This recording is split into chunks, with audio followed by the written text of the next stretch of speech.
Hi, everyone. And hi, Nicholas and Josh. Hi. Hello. Hi. Thanks so much for joining us today for this webinar. The purpose of this first session is really to spend some time digging into SaaS financing in Europe and really focus on, in particular, how it's different from the US and why, and what learnings founders can draw from those differences. And both of you obviously come with a wealth of knowledge and experience around startup investing and the startup and financing ecosystem across both those continents. But I'd love to sort of kick things off first with you, Josh. Given you're an investor with companies on both sides of the Atlantic, in your mind, financing SaaS businesses, what are you sort of seeing in terms of the biggest differences between the US and Europe in terms of financing? It's interesting. I mean, we can start with the differences, but also over the last 2-3 years, we've actually seen a real alignment between how US and European companies are being funded. From when we started 15 years ago, we started at Dawn. We were doing, a large Series A with kind of $2-3 million. There was always equity involved in that. It was just a very different game to what we're seeing now, when our companies are. There's not really distinction between US and Europe in terms of is it a European fund or an American fund with kind of a European team doing the investing. The amounts of capital coming in are substantially larger, like 2 orders of magnitude larger than we were dealing with kind of 10 years ago. And also over the last 2 or 3 years, a range of alternative solutions, which obviously we're going to spend time on, alternatives to equity, have been coming on board. That was a longer journey in the US, and now it's really coming to Europe. And it's a very attractive alternative for a lot of our companies to take the non-dilutive element of financing. And for us, it's terrific that we're able to leverage the kind of the recurring nature of the revenue streams and the consistency that a lot of our companies bring to the table in terms of how they earn their revenues, to give them a range of ways that they can raise capital beyond just kind of traditional selling some shares. Indeed, and I think Nicholas, you and I have discussed before, and I think you've been writing on this topic as well. To Josh's point, obviously we're coming from a history where the differences have been bigger, and they're definitely closing.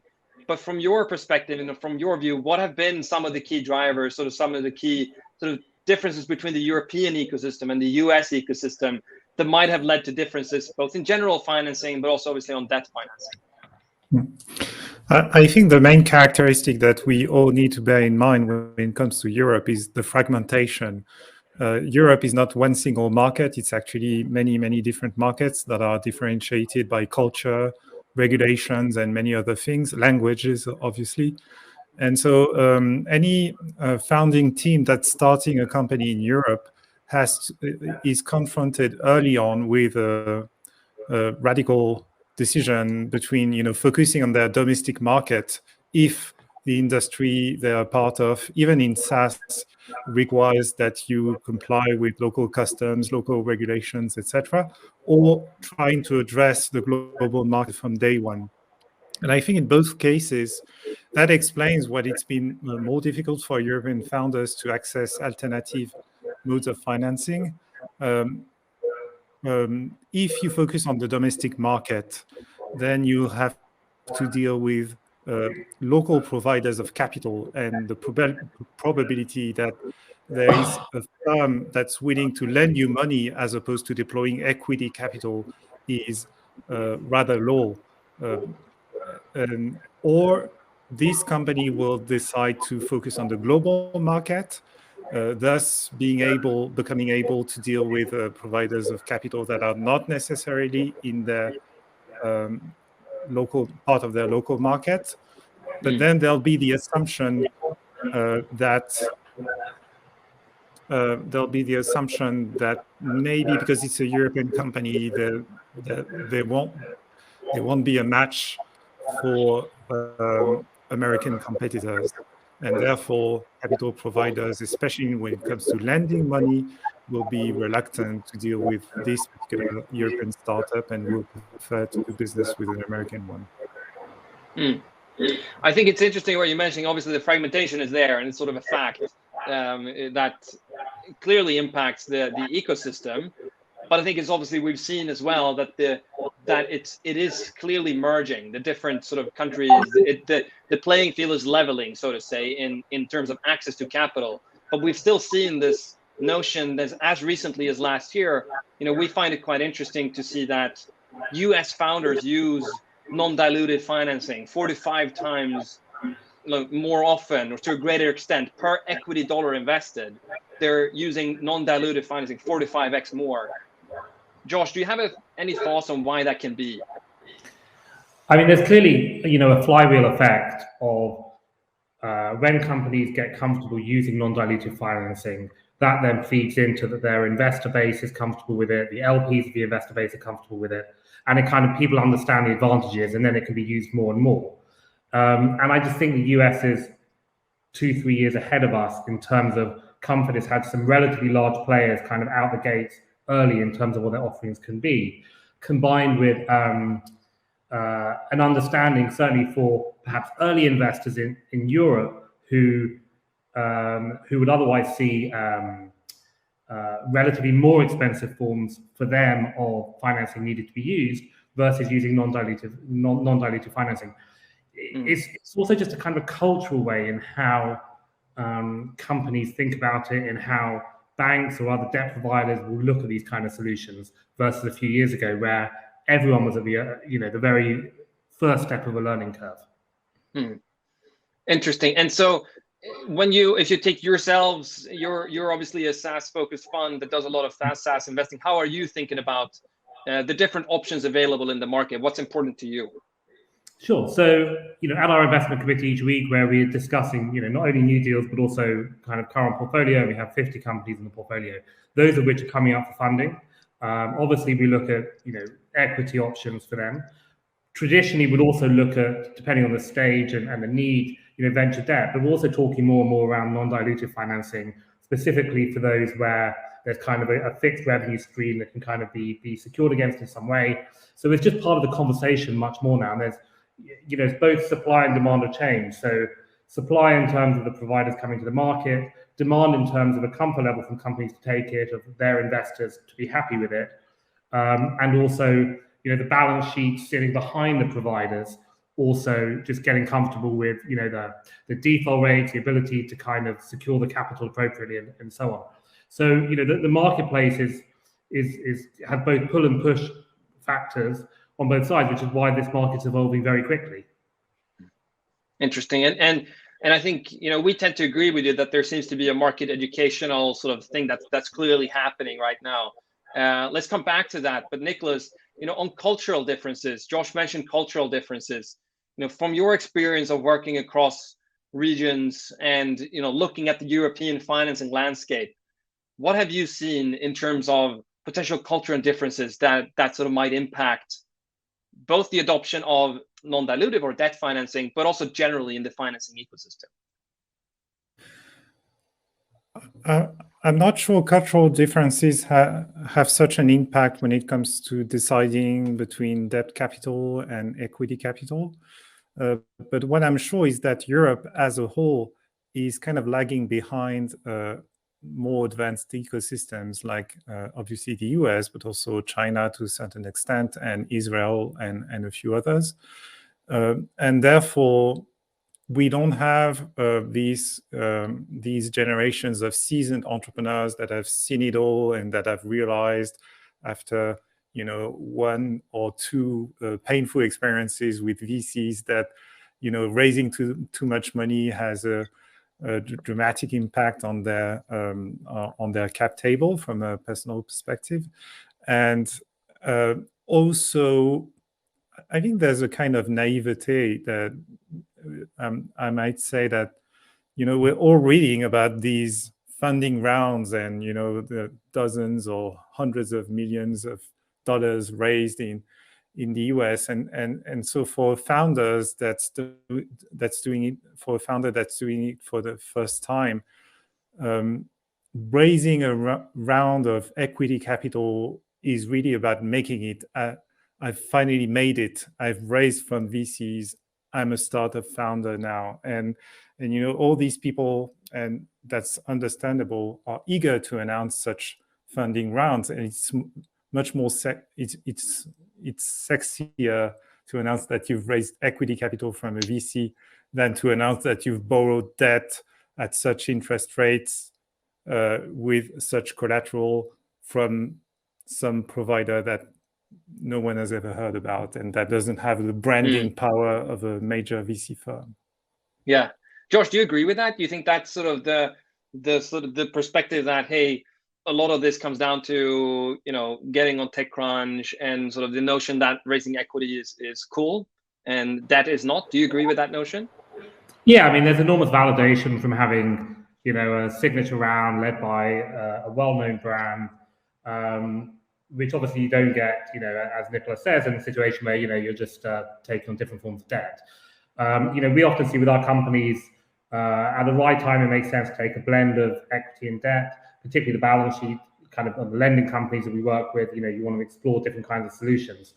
But, you know, the signature PR around, you know, a large equity round is great, but is only one of the many reasons to do it. And it can be a very expensive cost of doing it if you don't have to take the dilution by some other means. But I think Nicholas is absolutely correct that that is a big plus of taking equity. I often think, though, that companies can overrate the PR and the benefits which come from announcing an equity round. You know, I think one needs to think carefully about, you know, who are the audiences for that kind of round. You know, it advertises you to other VCs who probably track you anyway. It might help with customers in terms of, you know, being able to talk about the amount of capital you have. But you can always, you know, you can show the balance sheet advantages of non-dilutive capital anyway. So it can be overrated. It's just a nice thing to announce, you know, your 50 million round led by Tiger, whoever. Right. Yeah, and I think coming back to the market education, it touches on something Nicholas said as well. You know, we're seeing interesting data on the fact that repeat founders actually tend to be more broad and more open in terms of looking into the different options of how to finance their business. And we're actually seeing almost twice as likely, a repeat founder almost being twice as likely to be positive to taking on debt versus a first-time founder. Why do you think that is? Sorry. Go, Josh. I think a repeat founder obviously has a pattern recognition, perhaps the confidence to understand, you know, the cadence of equity rounds and where that journey will land you and the advantages and disadvantages. And, you know, often, you know, when they look back on the story of how their first journey ended up, it would be quite an unlikely story of fundraisings where actually a round or two rounds of using some or all as non-dilutive financing wouldn't have made sense as part of that journey and as part of their ultimate personal return and return to their team. So, you know, when they have the second go at the rodeo, it makes complete sense to look at the alternatives available.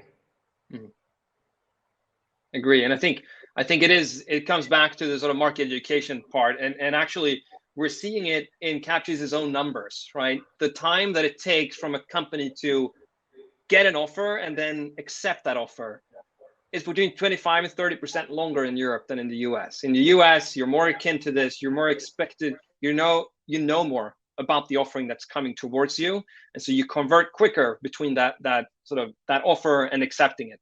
And so we're seeing it already in our data, having only been live for 18 months. And I think that's a very interesting dynamic and obviously why we are also keen to sort of organize this. In terms of looking forward, to Josh's point, you know, we've seen a closing of the gap between Europe and the US the last few years. If you look ahead and you look at SaaS financing broadly, what should the founders listening in here, what should they be expecting in terms of the ecosystem going forward in the next 3 to 5 years? I mean, what we're certainly seeing is much more of a move towards strategic capital coming in, particularly nearly half of what we invest in at Dawn and everything that I lead is on the fintech side within enterprise SaaS. And here, you know, we never have a round without, you know, some strategic partners coming in, and that there are loads.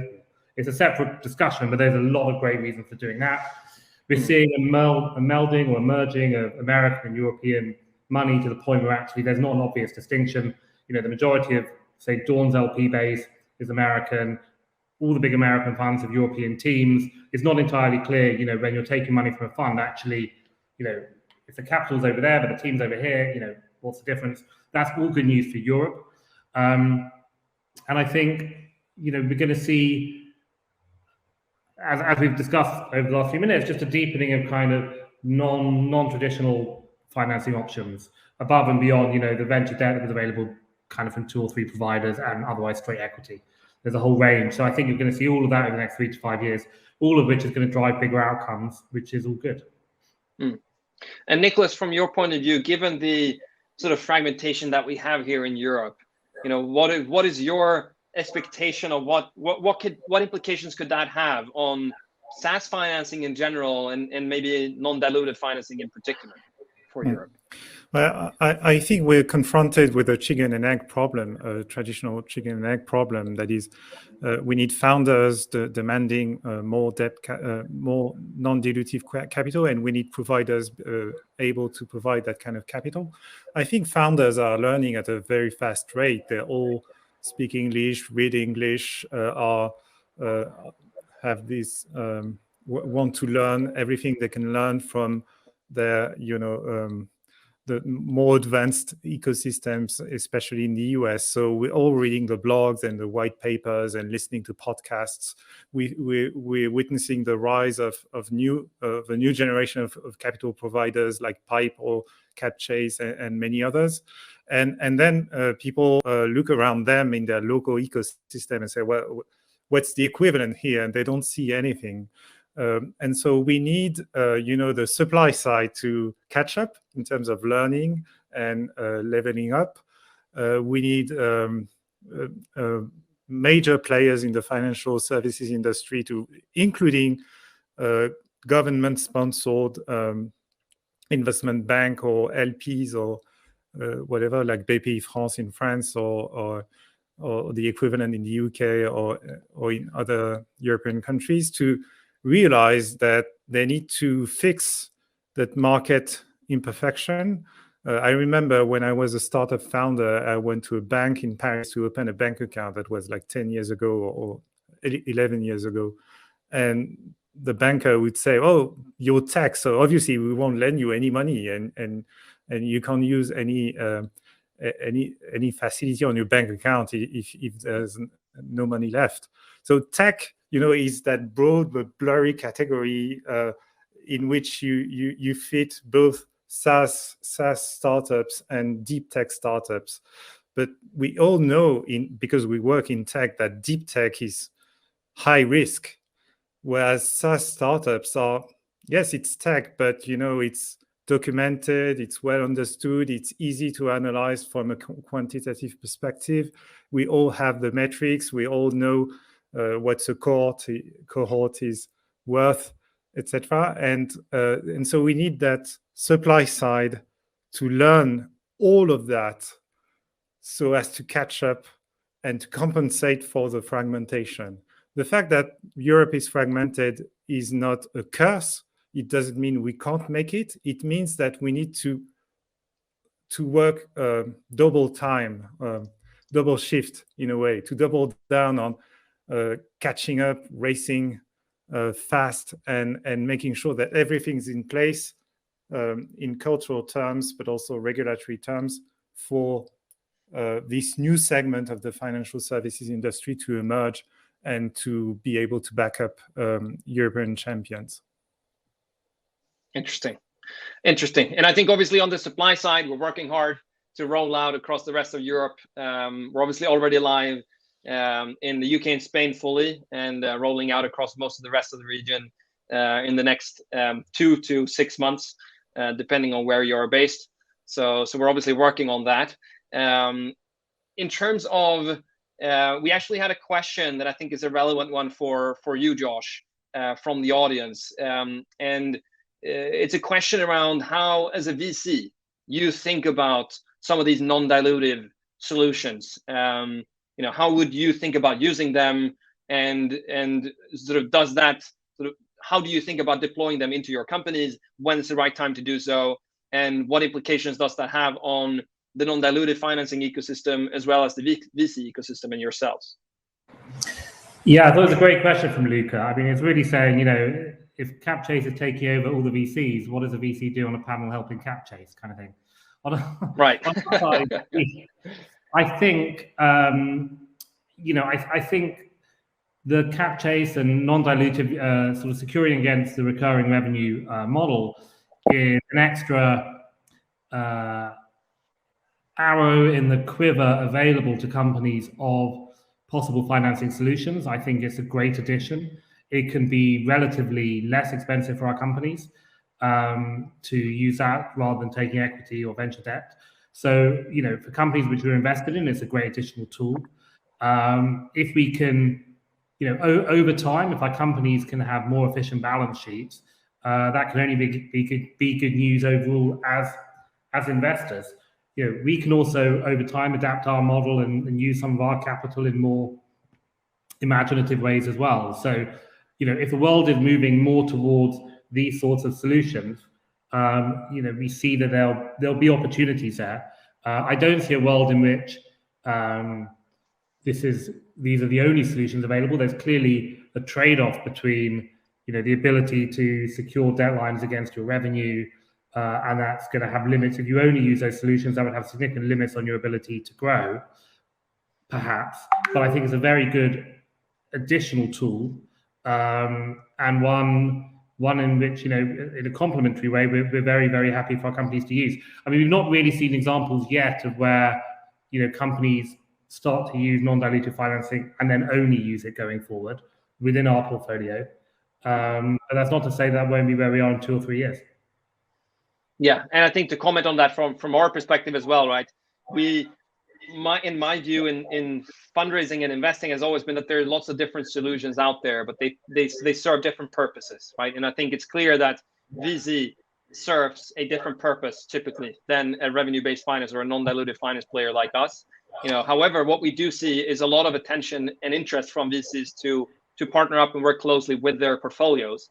Just to the point that you made, Josh, that it's a collaborative effort to try to help make this company grow in the most efficient way as possible, and building an efficient cost of capital structure that can leverage the different options that are out there.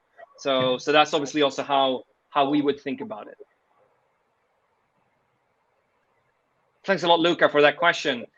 In terms of takeaways and starting to sort of wrap up, if you're a founder in SaaS right now, the ones that we currently have in this audience, are there any sort of key takeaways or learnings based on this discussion? If you think forward, if you're a founder, what are the sort of takeaways that you would bring with you when thinking about how to finance your business in the next 3 to 5 years?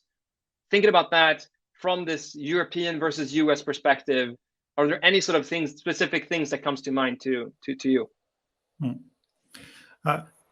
I think if you're a SaaS founder in Europe these days, you need to realize that SaaS has emerged as a very specific segment in the tech space, one that's much better understood now. You can read everything about it. You can compare your company to other companies of the same generation. But you also need to be aware of the fact that what you read about US startups doesn't necessarily apply to your particular startup, because you're part of a different ecosystem. You don't have access to the same resources, to the same providers, etc. So it's a fine line between making the most of all that knowledge that relates to SaaS and trying to find alternative sources of financing, and realizing that you're part of an ecosystem with its opportunities, but also its limits. Obviously, those limits will be alleviated in the near future, but with the entire ecosystem making progress, but we're not there yet. And we're in a very frothy equity market at the moment. I would think carefully about some of the consequences sometimes of taking equity at very, very high valuations. You have the advantage perhaps of limited dilution, but also, ultimately you have new investors to whom you have to deliver a return that they'll expect. And you can set yourself up for unnecessary challenges just by going for a highly priced equity round. And often it's the case that by looking at a blend of capital options, you can position yourself much better for, steady, achievable growth and optimize the long-term value of your equity and your shareholders' equity that route. Yeah, I think that's that's a great point, and one that I tend to. It's interesting, since I left the VC sort of table and sort of started talking to founders in another capacity. You start to get different perspectives from some of those founders who are coming for advice on exactly that topic. And what does it mean, me raising on a really lofty valuation? What implications can that have on expectations, in 6, 12, 18 months? And I think it also resonates a lot with what we are starting to see with Capchase and how many are using us. They might be keen on going for that equity round to be able to 10x the team in a really short, or 5x the team in a short period of time, and get the sort of investment to be able to do that. However, they want to make sure that they can grow into the valuations that actually make sense for them. And so they might be using us as a sort of an accelerator on top of their equity financing that they already have, but that's flexible, that they can dip into at will, try to get a little bit further before their next round, so they can get more closely aligned on the valuations and the trajectory of the business before sort of setting themselves up for those expectations. In terms of you, Josh, I'd be curious to just understand, looking at those dialogues with entrepreneurs on valuations, given the market that you're seeing right now, how are you navigating that internally? And how are you thinking about the financing options, either in terms of equity or debt, that you push to your own sort of entrepreneurs? How do you think about those lofty valuations that might be coming from European or US funds? What are the sort of things to be mindful of there as an entrepreneur?